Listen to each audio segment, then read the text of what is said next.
ప్రభు అయిన యేసుక్రీస్తు నామములో శుభములు కలుగునుగాక. దేవుని వైపు తిరుగు అన్న ఈ వీడియో సిరీస్ ద్వారా మరొకసారి మీ ముందుకు రావడానికి దేవుడు చూపినటువంటి కృపను బట్టి ఆయనకి స్తుతి చెల్లిస్తున్నాను. ఈనాటి వాక్యానికై లూకా సువార్త 23వ అధ్యాయం 42-43 వచనాలు కానీ మనం చూసినట్లయితే, ఆయనను చూచి యేసు, నీవు నీ రాజ్యంలోనికి వచ్చినప్పుడు నన్ను జ్ఞాపకము చేసుకునమనెను. అందుకు ఆయన వానితో, నేడు నీవు నాతో కూడా పరదేశులో ఉండు అని నిశ్చయముగా నీతో చెప్పుచున్నానెను. ఈ వాక్య భాగంలో మనం చూసినట్లయితే యేసు ప్రభు వారిని సిలువ వేయబడినటువంటి ఆ సందర్భం ఇది. ఈ యొక్క విషయాన్ని చూడడానికి అక్కడ అనేకులు చేరినట్లుగా మనం చూస్తున్నాము. అక్కడ చేరినటువంటి వారిలోనే వేరు అభిప్రాయాలు కలిగి ఉన్నట్లుగా మనం చూస్తున్నాం.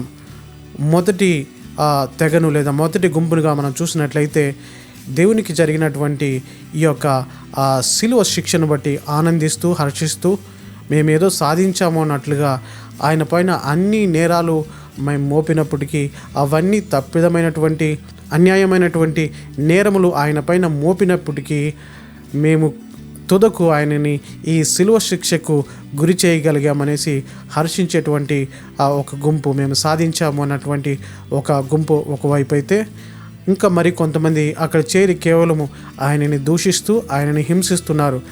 ఆఖరికి దారిన వెళ్ళేవారు సహా ఆగి ఆయన వెడల చెడ్డ మాటలెల్లా పలికి బూతులాడి ఆయనను శపించి అక్కడి నుంచి వెళ్తున్నట్లుగా మనం చూస్తున్నాం. అలాగే ఈ సైనికుల యొక్క వైఖరిని మనం చూసినట్లయితే వారికి ఎంత సాధ్యమో అంతగా ఆయన ఎడల క్రూరముగా ప్రవర్తిస్తూ ఆయనని పలు విధాలుగా హింసిస్తూ, తాగడానికైతే చేదు చిరకనిచ్చి ఆయనని చాలా బాధ పెడుతూ హింసిస్తూ ఆయనను అపహసిస్తూ ఆయన ఎడల చాలా చెడుగా ప్రవర్తిస్తున్నట్లుగా మనం చూస్తున్నాం. ఇదిలా ఉన్నట్లయితే మరణశిక్షకు పాత్రులైనటువంటి ఇద్దరు దొంగలను ఆయనకి కుడివైపుగాను మరియు ఎడమవైపుగాను ఆయనతో పాటు ఆ సిలువ వేసినట్లుగా మనం చూస్తున్నాం. అప్పుడు వారి మధ్యలో కూడా ఒక సంభాషణ అయితే జరుగుతుంది. వారికి తెలుసు వారు మరణశిక్షకు గురి అయినారు. ఇక ఏమాత్రము ఇక్కడి నుంచి తప్పించుకొని వెళ్ళడానికి బ్రతకడానికి సెకండ్ ఛాన్స్ అనేది వారికి లేదు. ఖచ్చితంగా వారు చనిపోతారని వారికి బాగా తెలుసు. వారి చావు అన్నది ఖచ్చితము. వారు ఆఖరి క్షణంలో జీవిస్తున్నారన్న విషయము వారికి చాలా బాగా తెలుసు. అయినా వారు ఎలా మాట్లాడుతున్నారో చూడండి.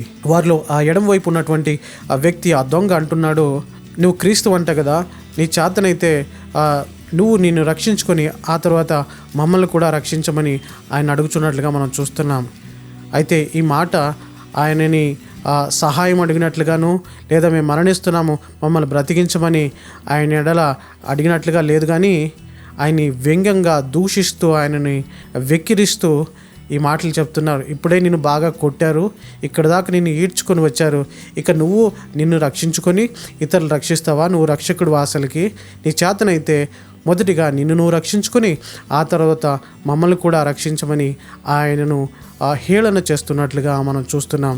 అయితే దీన్ని వింటున్నటువంటి ఆ కుడివైపు ఉన్నటువంటి మరొక దొంగ ఇలాగంటున్నాడు, ఒకవేళ వారిద్దరికీ ముందే పరిచయం ఉందో లేదంటే ఆ దొంగతనాలు కానీ లేదంటే ఆ తప్పిదములన్నీ వారిద్దరూ ఒకే జతలా ఉండి చేసేవారేమో మనకు తెలియదు, కానీ అతను అంటున్నాడు, ఒరేయ్ ఇది నీకు నాకైతే కరెక్టేరా, మనం చేసిన తప్పు, మనం చేసినటువంటి తప్పిదముల నిమిత్తము, మనం చేసినటువంటి అన్యాయాల నిమిత్తము, మనం చేసినటువంటి దొంగతనాల నిమిత్తము, మనం చేసినటువంటి కార్యాలన్నీ నిమిత్తము మనకైతే ఈ శిక్షా విధి కరెక్టే.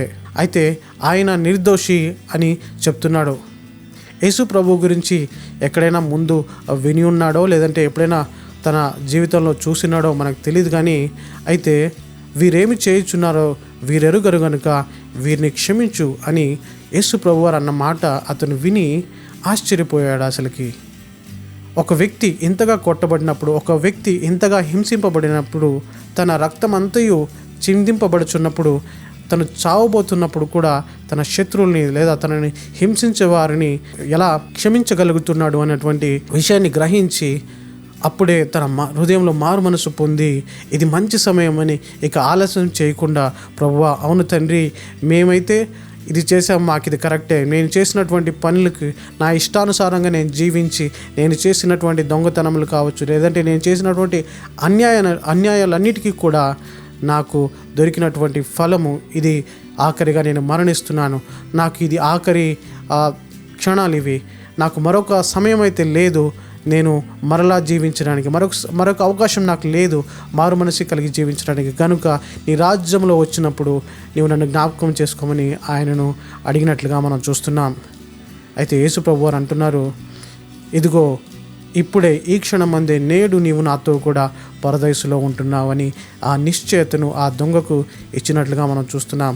ఎప్పుడో కాదు, రేపు కాదు, అయితే ఈ క్షణం అందే నీవు నాతో కూడా పరదేశంలో ఉంటావనే ఆ నిశ్చయతను ఆ దొంగకు ఇచ్చినట్లుగా మనం చూస్తున్నాం. నా ప్రియ సహోదరి సహోదరులారా, ఆ దొంగలకి ఆఖరి క్షణంలో ఆ సువార్త వినేటువంటి భాగ్యం వారి యొక్క ఆఖరి జీవితంలో ఆఖరి క్షణాలలో కలిగింది. అయితే దానిని ఒకడు త్రోసిపుచ్చాడు, మరొకడు దానిని అంగీకరించి రక్షణలోకి రాగలిగాడు.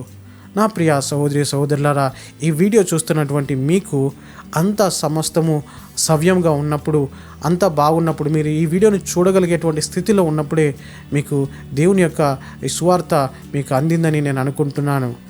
అవును నా ప్రియ సహోదరి సహోదరులారా, ఆఖరి క్షణంలో వరకు వేచి ఉండడం కంటే, ఆఖరి క్షణం మరొకసారి మనం వినొచ్చులే, మరొక రోజును మనం చూడవచ్చని అనుకుంటే కంటే, ఇదే మంచి సమయం అని గుర్తెరిగి ఆయన వైపు తిరిగి ఆయన యొక్క రాజ్యంలో నివసించడానికి అర్హత పొందుకోవాలని నేను ప్రేమతో మనవి చేస్తున్నాను. ఈ వీడియో చూస్తున్నటువంటి నా ప్రియ సహోదరి సహోదరుడా, ఒకవేళ నువ్వు దుష్టత్వాన్ని ప్రేమించి దాన్ని జరిగిస్తూ దాని ఎడల ఆనందించేవాడు వ్యక్తి అయినొచ్చేమో, నువ్వు ఎవరైనప్పటికీ సరే నా ప్రియ సహోదరి సహోదరుడా, ఒకవేళ నువ్వు ఆయన ద్వేషించేవాడు అయినప్పటికీ, ఆయనను దూషించేవాడు అయినప్పటికీ, నీకు బాగా తెలుసు ఆయన నిజమైన దేవుడని, ఆయనను ఒప్పుకొనడానికి నీకు ఇష్టం లేక, ఒకవేళ నువ్వు ఆయన ఎడల కఠినత్వాన్ని ప్రదర్శిస్తున్నట్లయితే, ఇదే మంచి సమయమని దయచేసి నువ్వు గుర్తించి ఇప్పుడే దేవుని వైపు తిరగాలని నేను ప్రేమతో మనవి చేస్తున్నాను.